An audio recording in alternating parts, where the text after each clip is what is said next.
경기도 국정감사가 내일과 오는 23일 진행됩니다. 경기 북부 특별자치도 추진과 서울 양평고속도로 노선 변경이 쟁점이 될 전망입니다. 김대영 기자입니다. 국회 행정안전위원회 경기도 국정감사가 내일 열립니다. 김동연 도지사 역점 사업인 경기 북부 특별자치도가 핵심 쟁점이 될 전망. 주민투표 요청 등 추진을 공식화하며 송곳 검증이 예상됩니다. 지난해 국감에서 분도 소신을 밝힌 김 지사가 올해는 특별법 통과를 위한 국회 협조를 요청할 것으로 보입니다. 저는 전임 지사들이 보수 진보 막론하고 이 건을 정치적으로 이용했거나 또는 형식적한 것에 대해서 동의하지 않습니다. 오는 23일 국토교통위원회 국감에서는 서울 양평 고속도로가 최대 이슈입니다. 노선 변경 과정에 국토부와 경기도가 상반된 주장을 펼친 것을 두고 여야의 난타전이 예측됩니다. 찬반 여론이 팽팽한 경기국제공항 건설도 도마에 오를 가능성이 큽니다. 확장 재정, 기회소득, 아리백 등 주요 도정 현안들의 공방도 볼거리입니다. 이재명 민주당 대표 재판, 대권 행보 같은 사안을 놓고 김 지사와 의원들 간 신경전도 재현될지 관심이 쏠립니다. 제가 언제 지금 이재명 얘기하고 있습니까? 저는 김동연입니다. 올해 국감에서도 경기도에 들어온 자료 요청은 2천 건을 넘어선 것으로 전해졌습니다.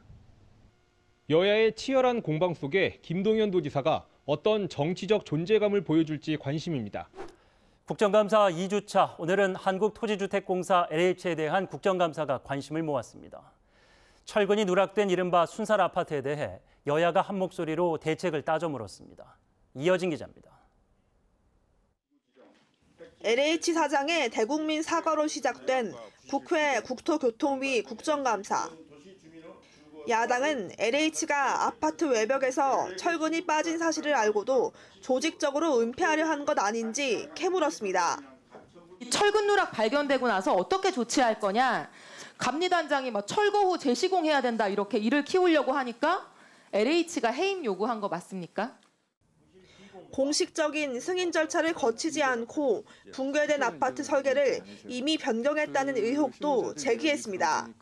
남용 구조로 승인이 되었는데 왜 도서는 다시 혼용 구조로, 그러니까 무량판으로 다시 간 거죠? 사전에 발주처인 저희한테 공식적으로 보내가지고 승인을 받아야 되는 상황인데 승인을 받지 않고.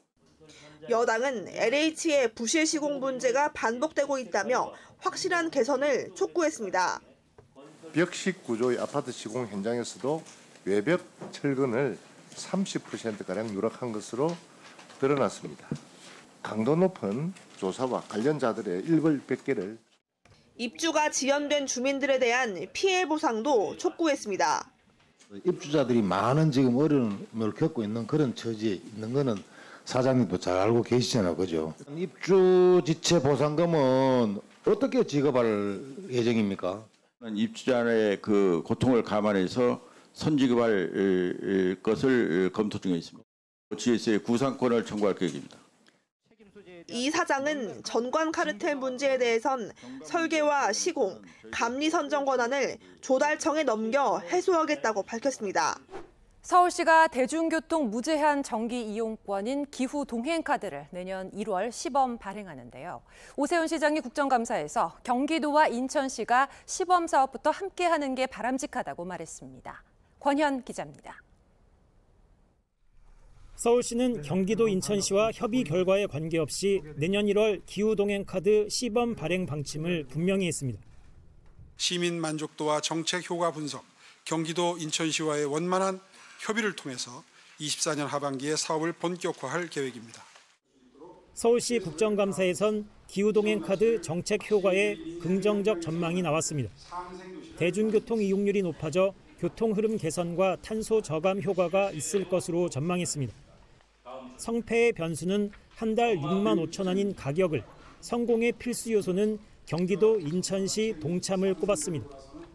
경기도라든지 인천이라든지 이런 부분들이 포함이 됐을 때 이 제도 자체가 진정한 어떤 그 효과가 있다고 생각을 하는데.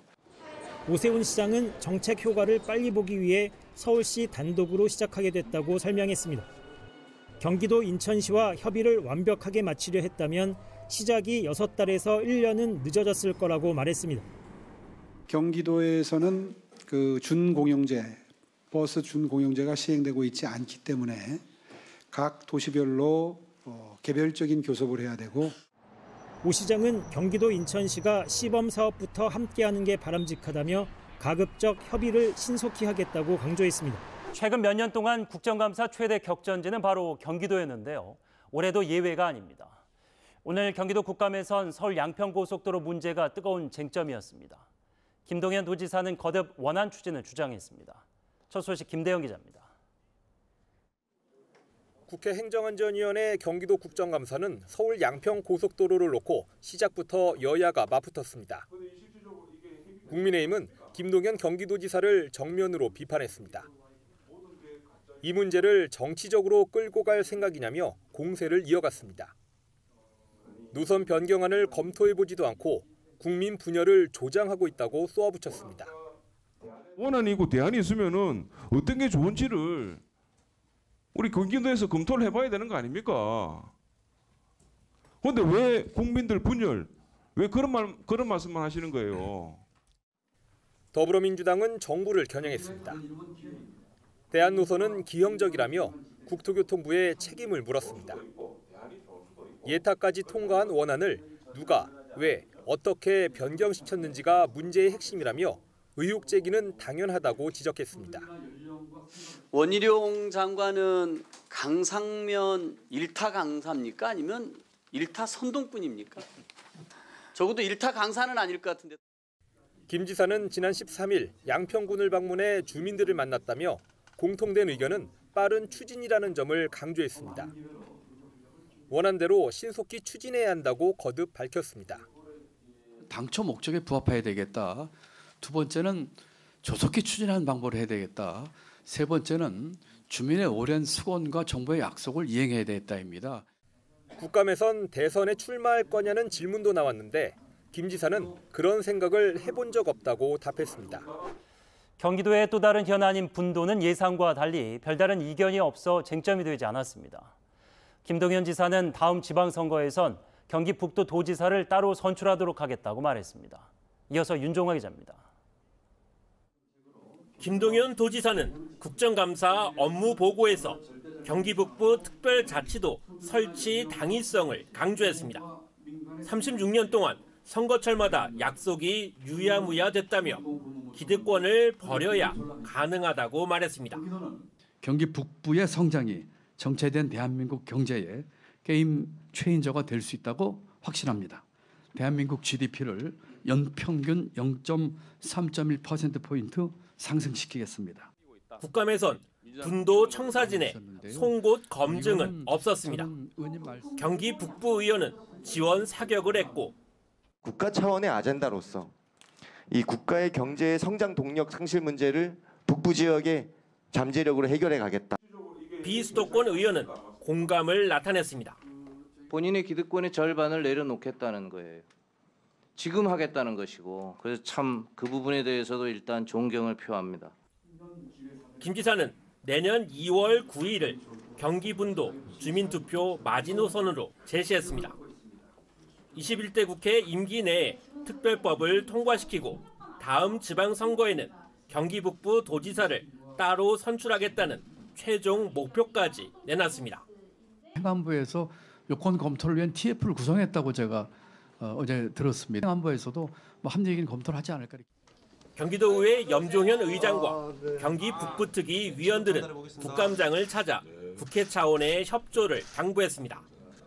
김교웅 행안위원장에게 특별법 제정 건의 서한을 전달했는데 김 위원장은 여야 간 별다른 이견은 없다고 전했습니다. 경기도가 연령이나 노선 제한 없이 대중교통을 이용하는 모든 도민에게 교통비 일부를 환급해주는 더 경기 패스를 내년 7월부터 도입합니다. 김동연 경기도지사는 국회 행정안전위원회 경기도 국정감사에서 서울시 기후 동행카드 관련 경기도의 대책이 필요하다는 지적에 대해 이같이 밝혔습니다.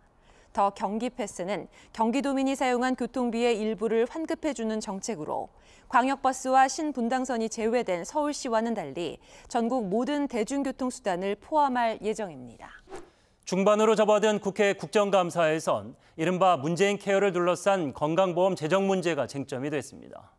여당은 문재인 케어가 건보 재정 부담을 늘렸다고 주장했고 야당은 정부의 재정 삭감이 오히려 문제라고 반박했습니다. 이어진 기자입니다. 국민건강보험공단 등을 상대로 열린 국회 보건복지위원회 국정감사.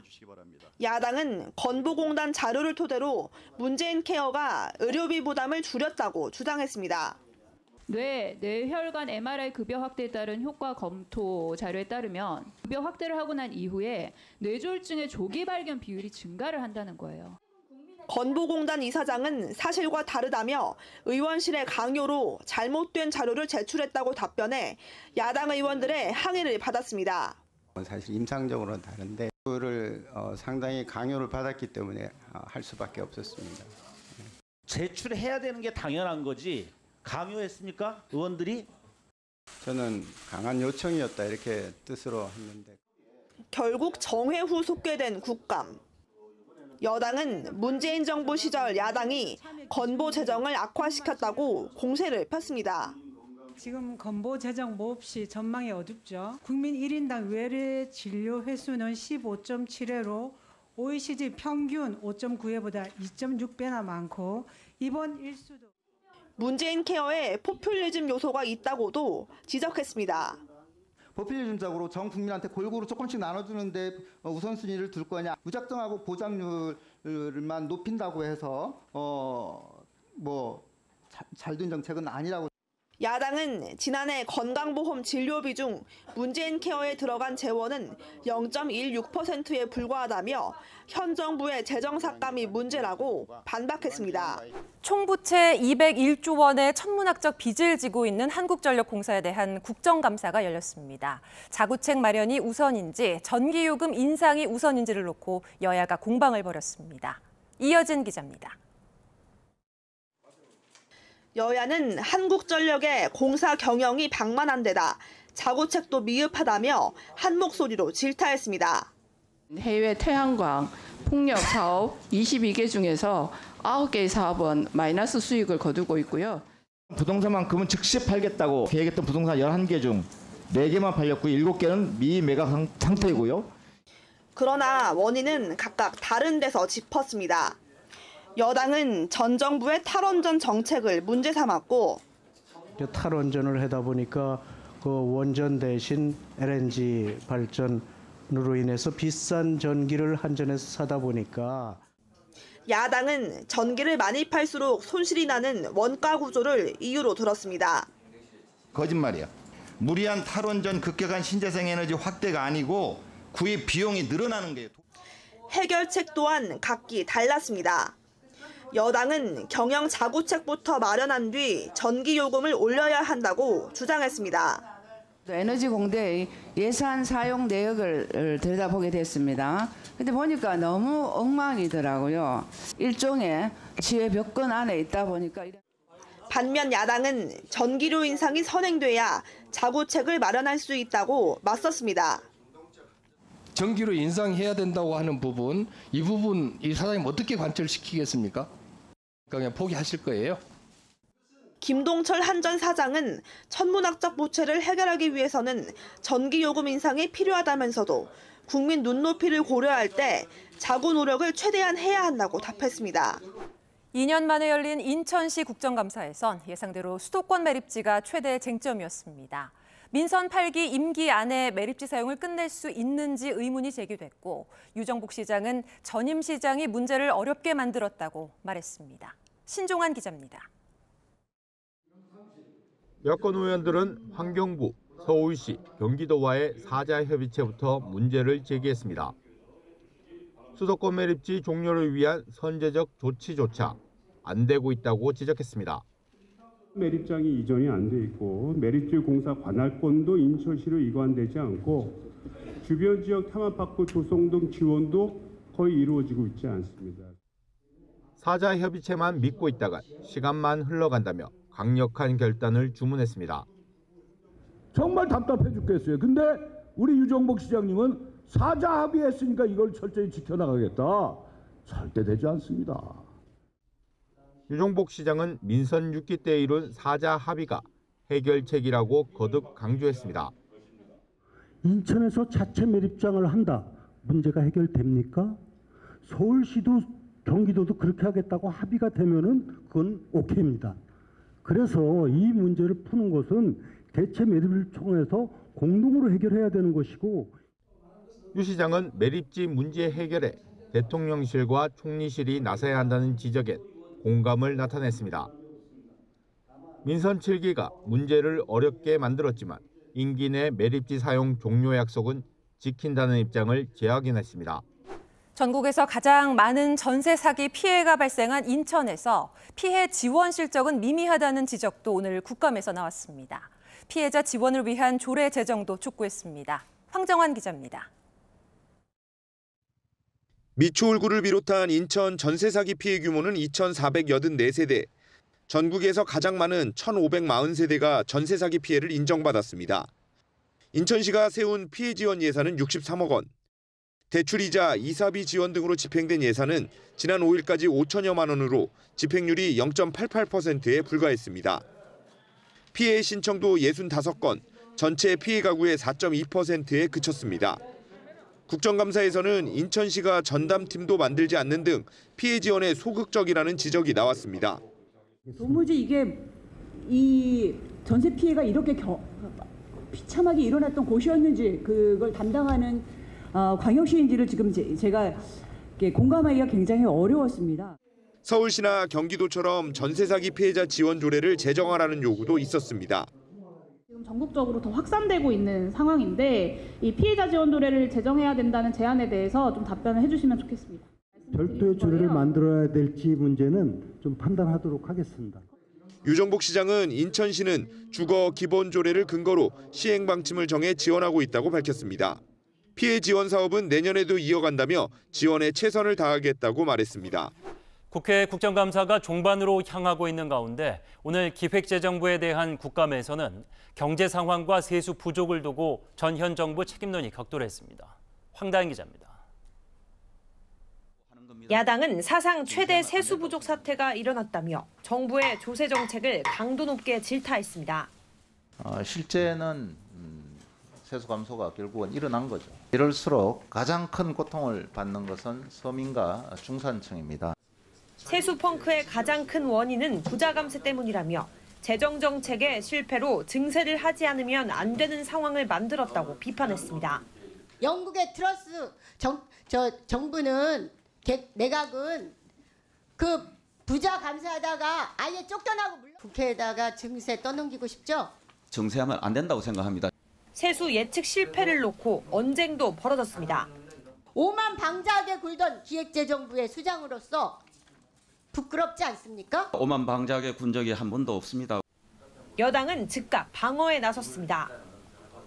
예산 집행에는 문제가 없다며 민생 지출은 예정대로 하겠다고 맞섰습니다.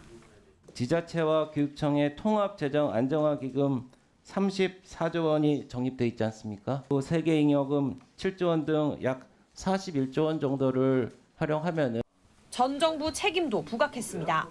복지제도도 늘리고 실업급여도 늘리고 이런저런 사업을 확대하는 바람에 앞으로도 계속해서 국가재정에 주름을 지게 할 그런 제도적인 개편 때문에 여야는 재정준칙 법제화 문제를 놓고도 충돌했습니다.